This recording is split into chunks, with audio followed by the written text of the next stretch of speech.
Good morning. We are so happy to have you with us this morning. My name is Carrie. I'm Janine. And we are the Idea Ladies from the Passionate Home in Langley. Thank you so much for joining us. Candace is here as well behind the camera. Good morning. If you are there, please say good morning. And as always, if you have any questions, you can just type them on in and Candace will yell them to us and we'll do the best we can to answer them. We are here every Friday morning at 9:30 helping you create a beautiful life and hopefully inspiring you to try something new. And what we are going to cover today is adding texture with Annie Sloan chalk paint. Right? Yeah, totally. So if you've ever used Annie Sloan chalk paint, first of all, you know it can stick to almost any surface without sanding and priming. It is amazing. But one of the things you may not know is how to create texture with it and what texture is. And why you want texture. And why you would want texture. Why do you want texture? Well, I love texture just to add interest to my pieces, to give it a different look, to make it look old and worn, and yeah, give it some beauty. Yeah. Right? So we got yes. Good morning. So I'm just gonna. Morning. Denise is on. Good morning from Melissa. Cheryl's watching. Good morning. Teresa says good morning, soul sisters. Good morning. Stella. So thank you all for joining us. We've had a lot of new watchers actually, and a lot of really great comments. So we just so appreciate you guys acknowledging that you're watching it and learning something, because that's really what we want to do is teach you and inspire you. I feel like we are inspiring people. Like we're getting new people in every day to come and try the paint or we especially love those ones who are here like right at 10:30 after our video. Oh my gosh, it's so great. So that really is exciting for us to keep giving you great information, and today is no different. So adding texture to your project, I would add texture to a piece if I found a piece of furniture that was all banged up. Like often people bring in, we're all about recycling, and sometimes pieces have beautiful lines, but they're damaged or scratched or banged or nobody whatever. Nobody wants to really fix that, right? Yeah. Who wants to go to exactly all that, with sanding it and priming it and filling it and all that sort of thing? Yeah. That's when we say just add texture and make all those flaws into beauty marks. Yeah, celebrate them. Yeah. Exactly. Kind of like our wrinkles. Let's just celebrate them. So today we're going to demo how to create texture, and then maybe you can just explain like what texture is. Can we show it or? Okay, this piece has a crazy amount of texture. So I don't know if you can see, this was a flat metal surface like on here, and it's just got all kinds of texture in there. So I know Candace said like she did this piece, and you can put the paint on with a putty knife, let it crust, and then kind of go back into it, and that kind of gives you these higher marks and flat marks and some good amount of texture. So texture is one of the easiest ways to create it with Annie Sloan chalk paint is to let the paint out in the air. Right? Just let it get thick. Like people leave their paint out you can leave it out all night really, if you had a good amount in here. I mean, this would probably dry, but if I put it, quite a bit in there, it would get really thick and get crusty, and those pieces would work into my piece, and I'm okay with that. Or you could put it in the fridge, because if it gets cold, the fridge if you're not supposed to, but if you had your paint in the garage, it would be really thick, right? Yeah. And you'd be going, oh. Yeah. So let the paint go cold, or leave it out, and it will get thick. Yeah. Do you have any thick paint? Did we leave some out? Well, this one is, okay, so we just leave it in this jar, but it's really thick. Like you can see there's chunks in here. This isn't like just dripping off my brush, and it's really doopy on the edges. So you know what? I could even chip some of that off and work it into my piece if I really wanted to. You know what that reminded me of? You remember the soup? Is it with a fork or with a spoon? Yeah. Is it soup? Is it stew? Yeah. Another way to get your paint really thick is to blow dry it. So put it on, and then blow dry it, and it kind of gives you cracks and high heat. Tool of the trade, people. Yes, it must be hot air, not cold air, hot air. And sometimes people will paint their whole project and then start blow drying it.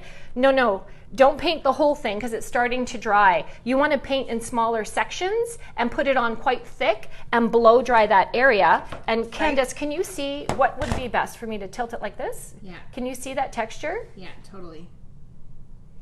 So, and this board is just showing how the different waxes also then highlight your texture. Yeah. Right? Mm-hmm. So you can see how if your piece had a damaged section and you applied it thickly like this, you could just chip that area and make it part of like, oh, it would be amazing. Beautiful. So let's create some texture for people so they can actually see some brush strokes. Do you need a special tool to create texture? Well, I mean, a nice Annie-Sloan round brush, this holds quite a bit of paint on here Yeah. and just holds it where you need it and gives you a good amount of stippling. So Stippling. So let's show some different techniques on how to create texture. So I have a board. I'll get my notes. I've left this paint out for a little while, so you can see like it's pretty thick in there already, and this was just this morning. So you can put it on quite thick and just get your brush to give you some marks. You can stipple it on. You can see like some high areas. So if my paint was a little bit even thicker than this, that would stay up even more. See this thickness right here? This is the perfect blow dry thickness. Yes. This would create cracks, and then when you wax it with colored wax, it really will highlight it. Right? Yeah. And if you can make it just kind of in a spot like that and let that crust, then you can flatten it down later. You can use a putty knife even too. Okay, so I have some French linen here with my putty knife. Oh, watch your beautiful I know, blouse. my sleeves Watch that are... beautiful blouse from the Passionate Home. From the Passionate Home. My sleeves are I'm so wearing perfect one today. from the Passionate Home too. Oh, look at us. Look, we're in color today. Are these both from Cream too, My I think? pants are. are from the Passionate Home. Are they? So we sell fashion. Yeah. We sell clothing as well. So you can see how this is, instead of a brush, just like pat it on there, right? And you can see how Or you thick could like that is. do this. Yeah, like, you can, and you pat, know. yeah. Oh, look, and you can mix it in with the green, and you can get some good texture with, like, visually as well. Yeah. Right? Yeah. Now this is because it's thicker, it's going to take longer to dry. So you do have to be patient with this. But blow drying it will rush that along as well. And And what? And And crack it. So that's incredible texture. Right? Yeah. Yeah, beautiful. You guys following along? Are we doing a good job explaining? I hope. I love these and the Okay. idea you lots had of here. new people on there watching. Yeah, Oh, good morning. Good Thank morning. you. Yeah. We are creating texture with Annie-Sloan chalk paint this morning. And texture is a great way to add definition and age and to cover those damaged pieces that you may have. Yeah. I think I mentioned last week my yogurt container. This was my breakfast, and I had to goop it down this morning because I wanted one more to show you guys. But look at the texture. I'm having so much fun. I've done 3 of them. But look at the texture on these. They're each different. Yeah, And it's again, beautiful. how that shiny plastic surface and the Annie-Sloan sticks to it. Right? Sticks to it. sticks. Yeah. No problem. Yeah. You could create a concrete look. This is kind of concrete, right? Well, yeah. Yeah, that I feel like looks kind of like concrete. Like concrete has so many different Colors. Colors, Yeah. right. Yeah. This is an old board too. I'm going to just show this too, Candace, to you, how we've got lots of texture in here. Now, with this one though, another thing I wanted to mention, and all the samples we're showing, is there's more than one color. Yeah, I think that is Right? important. It is important so that when you chip it down or sand it down, you are revealing the other Right. colors, and which is giving depth. But also with the stippling, like Janine was showing, could you stipple some of the green maybe on top of, like let's say Oh. that's dry. Yeah, if it's dry. Yeah, then you would stipple that on top, and then you could see It's yeah. see that? That is how this is kind of starting, Right. right? It's giving you definition, and then it. Yeah. Oh, look at it. It's pretty fun. So if you're doing flower pots, you could use the green, like the Amsterdam green, to give the impression of moss growing over your flower pots. If you wanted to do a terracotta look, you could use Annie's Primer Red to give that rust look. Yeah, I think in here too, right? This looks like rust, and it's got like the greens, like it looks like copper, greens and Barcelona, and yeah, all those colors. And then once you've created all this great texture, it's really the wax that brings it to Well, life. Even right? this, like I know you said 2 colors, but this one just has French Very linen. subtle, yeah. It's very subtle, and the wax is kind of more highlighting the texture. Yeah. So this is just one color with texture, but the wax And does then the work. the wax definitely highlights Yeah. the different colors, right? The dark, I'm assuming that's clear, black and white. Yeah. And it's also very therapeutic. I mean, painting in general is really therapeutic, but it takes you back to your preschool days. You do not need to worry about this. You're lining up. It's actually the more, you know, if you have kids, this might be a fun project to do with them. Right. And because you can paint glass, you could do it with glass jars. Hit that recycling, your recycling container. So I would kind of just do, super thick, creating texture. And then I would add another color. Yeah. Do you want this? It's still too wet. It's still wet, but let's just show people, right? Mm-hmm. And then I would just leave this dry, and I would add another color on top of that. Brush something. Dry brush, maybe. Candace, can you show, this is an actual piece of furniture with texture on it. And we're building color and building the texture underneath. So it gives the idea of layers of years of patina that we're going to expose when we're finished. Totally. Any questions so far? I don't see any questions. Lots of people are watching. Great. Well, why don't we talk about stamps too? Yeah. Because do you want me to move this so it doesn't get you? I'm going to stamp on there are after. You? Okay. So we have this beautiful stamp from Iron Orchid Designs. So this one is called Vintage Textures. So you can see it comes with 4 different textures, and then there's some 2 little pieces, or oh no, this is the little pieces, I guess. Mm-hmm. So 3 different squares and some little pieces, and on the back you can see the different textures that they create. So I wanted to show you one of Lori's workshop pieces. She's layering up color, and just barely there you can see she's hit it with the crackle stamp, and it looks like texture, even though this is pretty flat. Visual texture. Yeah, it's a visual texture. So I just wanted to show, actually I have a tip too. So these stamps, when they come. I love tips. This is how I learned. She says she just bought that one from us, and love it. Christina, you will love it. It's one of my favorites. It's beautiful. So these all come on a acrylic sheet, kind of like this. Don't we have this in a big piece too? They used to come like that. It's no longer available like that. Okay. Yeah. Oh, good to know. So the stamps come on an acrylic sheet like this. They say, you know, pull it off there and use it like that. But instead, we've found it easier to just cut that sheet apart and keep your stamps on there because it's a little bit easier to hold on to. Oh yeah, so brilliant. Now I have it on here. So we're not going to actually pull it off that back. We've just cut it apart, and it's so much easier, I feel, right, to just hold it like that. So, Krista says it's the staple stamp everyone should own. Right? So I totally agree. Well, when I see those plaques that Lori does, and you guys, so many people, thank you so much. Our workshops are full all the time. That plaque one seems to be so amazing, and to see everyone's individual expression and creativity come out is amazing. Right? Teresa says it would look awesome on a small accent wall. Yeah, just bring in some of that actually, thank you, Teresa, because somebody asked me once, can you use anti-slime chalk paint on the wall? And this is before she had wall paint. And we're like, well, you can, but it's really brilliant if you have a feature wall, or you know, the little inset in front of your fireplace, or just a certain section that you want to like do an impasto or something like that. It is possible with this paint. Totally. So when you're using chalk paint with the stamps, you want a brayer. A rubber brayer just is like, it's a harder surface than like a foam roller or something, and holds the paint firmer where you need it. So I just put a little bit in here. I'm rolling it on my roller so it's very thin, and then I'm going to load my stamp, right? So it's not getting all gooped in between, and because that foam roller. I mean, the texture one, I don't think I'd care very much. Like if I overloaded it, it would be fine. But for the other ones like roses and things, you definitely don't want to overload it. So I'm just going to show you on the wood here. Look at it's just so subtle because I've used a light color. Can you see it? Use a darker color. Can you see pretty. it? Yes. Yeah. Oh, I can't see it. So pretty. You can't see it? Oh, yes, I can. Oh, could you guys see that? Because at certain lights you can't see it. Yeah. I am always using a paint that's way too light, guys. Sorry. Yeah, I was going to say. It's not primer red there. Yeah. We could Okay. do that. Let's do another one. So, can you scoop a little bit just on the edge there? We'll just mix them, who cares? Okay.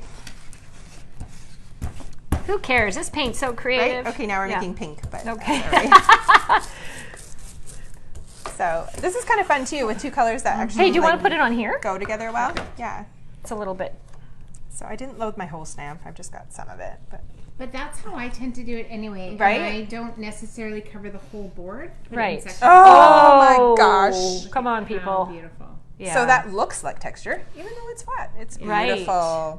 And then Candace also told me that once this has formed a crust on here, yeah, if you push your stamps into it, yeah, then it kind of gives you a actual textured crackle, right? Okay, so it's almost dry to do that, or yeah. So I don't know. We'll see what happens. Crust on the top. Oh, okay. So you can kind of tell, like my paint was still wet, but I just pushed that stamp into there, and you can kind of see. So you could kind of blow dry it, and just as it's almost dry, push it down. Yeah.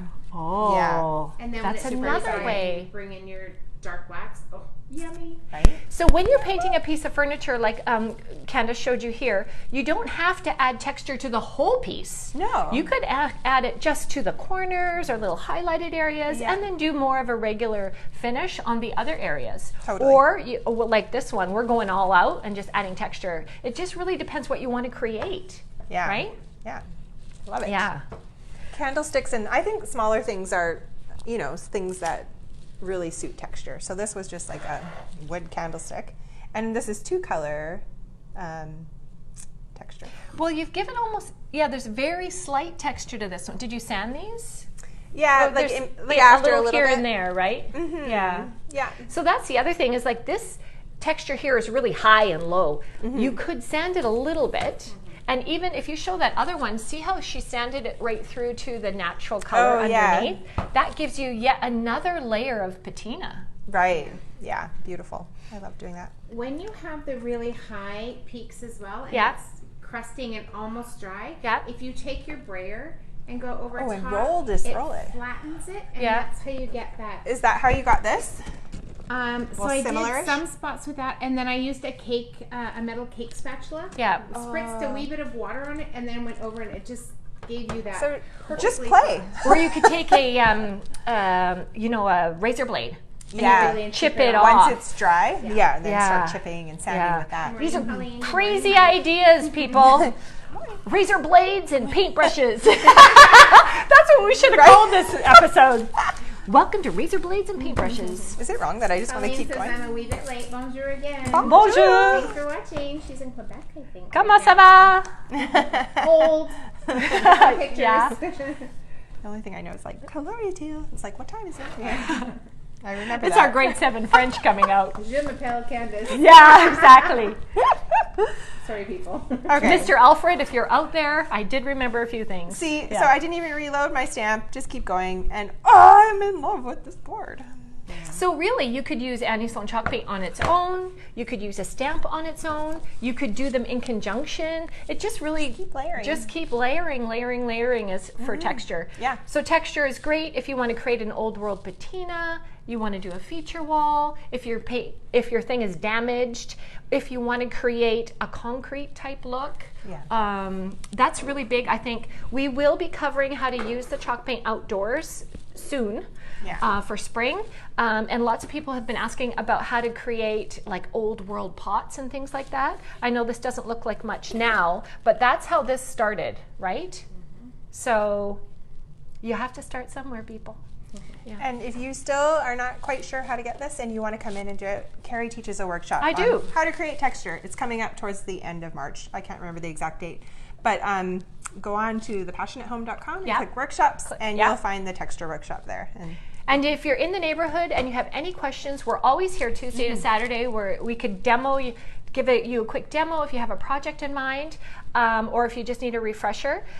This video is also saved on YouTube, and it comes out in our Tuesday newsletter, so make sure you're getting that. Right. Is there anything else? Let me just check our notes.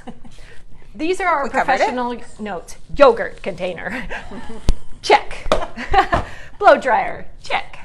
I think that's it for creating texture. Stamps. Any questions so far? No questions. Okay. Well, if you're watching this later, feel free to put questions in the comments and we will answer them. What are we going to talk about next week? Next week, we're going to talk about renos with chalk paint. So how to add character to your home, how to change it, how to, it's very budget friendly. So there's so many things. Like, I don't even know how we're going to cover everything, but it's Well, this is how. We've both been doing little renos around the home, and so has some of the other girls here at work. We're going to tell you how we have incorporated chalk paint into those renos, right? Like you painted your fridge. That's right. I painted my fireplace. Yeah, you painted your fireplace. Did the rock. You did your kitchen. Krista did her bathroom cabinet. So if this is exciting you want to set your timer for next Friday at 9:30, and we're just going to cover as much as we can in our 20 minutes on how it can help you with budget-friendly reno ideas. Does that sound good? Totally. Sounds good. Awesome. Okay, well, I think that's it for today. Perfect. Thanks so much for joining us, guys. We'll see you soon, and stay safe. Bye. Bye.